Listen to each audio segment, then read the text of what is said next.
learn about another voice and culture of Taiwan with We Love Hakka. 现在就让我们一起加入客家风情，大家来讲客家吧。Hey everyone, it's time for Hakka training on ICRT as we take the train to Zhutian Township because there's a sports event right here called the Liudui Sports Games. And what is it all about? What's the history behind it? We're going to find out real soon. 今天呢，带大家到竹田乡来参加我们六堆运动会，因为今年呢就在竹田举办喽。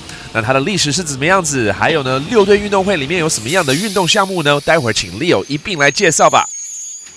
你好 ，Leo。你好啊。今天我们好像要一起去运动对啊，来参加六队运动会，又叫做大武山下的小奥运，就是六队运动会，它有小奥运之称吗？对啊。哇哦，这六堆到底是怎么来的六堆那就是在清朝的时候有发生一个朱一贵事件，当时的客家人就想说要保卫家园，所以呢就组成了6个营队的义勇军来保护家园，然后平定战乱之后呢，他们就各自回到自己的家乡啦，然后这个六营就变成了六堆。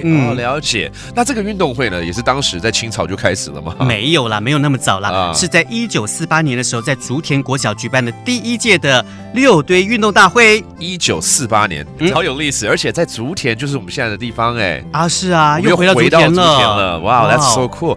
可是讲到这个，它是跟奥运里面的这个运动项是有像吗？它有一些田径的项目，但是我记得他们最特别的一个运动项目就是攻炮城的活动。这有一点好像是延续以前军营的那种概念对，就是攻城的那种感觉这还蛮有特色的，蛮好玩的。对啊，就是大家一队人嘛，就冲啊，就这样。真的，我们一起冲吧，冲啊！过去六队运动会吧。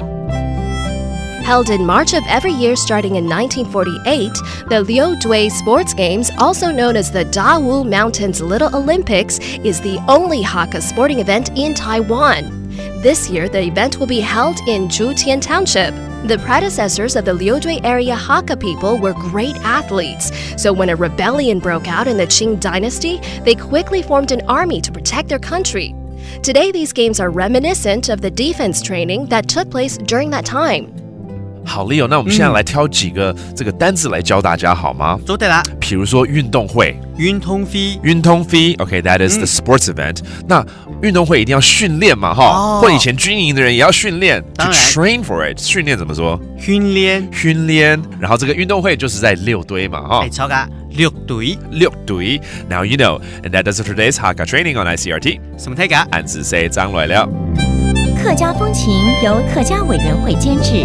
We Love Hakka has been brought to you by the Hakka Affairs Council.